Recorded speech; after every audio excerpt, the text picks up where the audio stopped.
today we're gonna read our book. You remember the Roald Dahl, the Twits? We read this in the last video. So I thought, why don't I finish it? Well, not really finish it. Just read page 3 and 4. So let's get started. So let's start. The hair on Mr. Twit's face didn't grow smooth and matted as it does on most hairy-faced men. It grew in spikes that stuck on straight like the bristles of a nail brush. You know what bristles are? Bristles are like hair. Hair, yeah, just hair. You can just say hair. Bristles of a nail brush. And how often did Mr. Twit wash his bristly, nail brushy face off his? The answer is never. Not even on Sundays. He hadn't washed it for years. Let's go on the next chapter. Dirty beards. Dirty beards. As you know, an ordinary, unhairy face like yours or mine simply gets a bit smudgy. You know what smudgy is? Smudgy is like, let me read this and get it. Smudgy is having blurred or smeared marks on the surface or face. You can say anything. Like, let me give you an example. Let me think. Example for you guys. Like,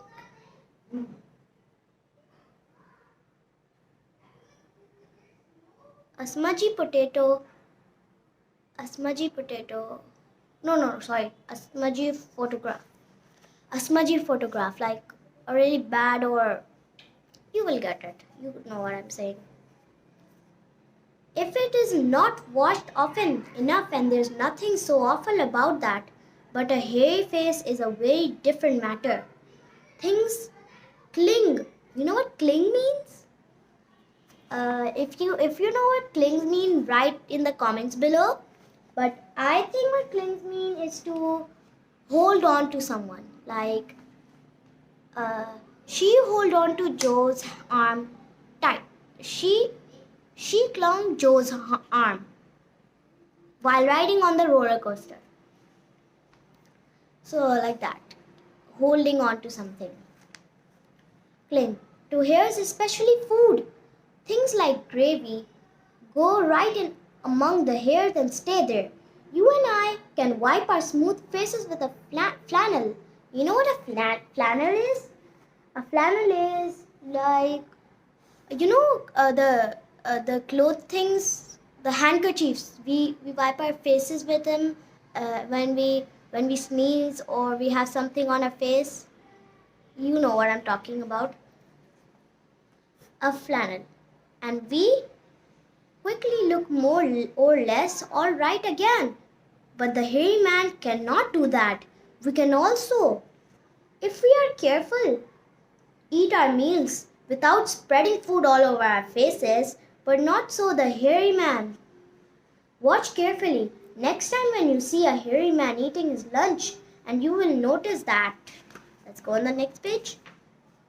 Even if he opens his mouth very wide, it is impossible for him to get a spoonful of beef stew or ice cream and chocolate sauce into it without leaving some of it on the hairs. Mr. Twit didn't even bother to open his mouth wide when he ate. As a result, and because he never washed, there was always hundreds of bits of old breakfast, lunches and suppers sticking to the hairs around his face. They weren't big bites, mind you, because he used to wipe those off with the back of his hand or even his sleeve while he was eating. But if you look closely, not that you'd ever want to, you would see tiny little specks. You know what specks are? Specks are like tiny pieces of, let me give you an example. They are Specks of bread on the ground. Tiny pieces of stuff. Tiny pieces of food or anything. A dot. Just think a dot. So where was I? Specks of dried up scrambled eggs stuck to the hairs and spinach. That's some kind of food. I don't really know what kind of food it is, but I think it's some kind of food. Whatever it is. Spinach and tomato ketchup and fish fingers and chicken livers. Ooh, yum. And all the other disgusting things Mr. Twit liked to eat. I don't think chicken livers are disgusting. They're quite yummy, but they're not healthy for us. But they're still yummy. So that's it. We read 2, 3 and 4 page. Next we'll read 5 and 6 page.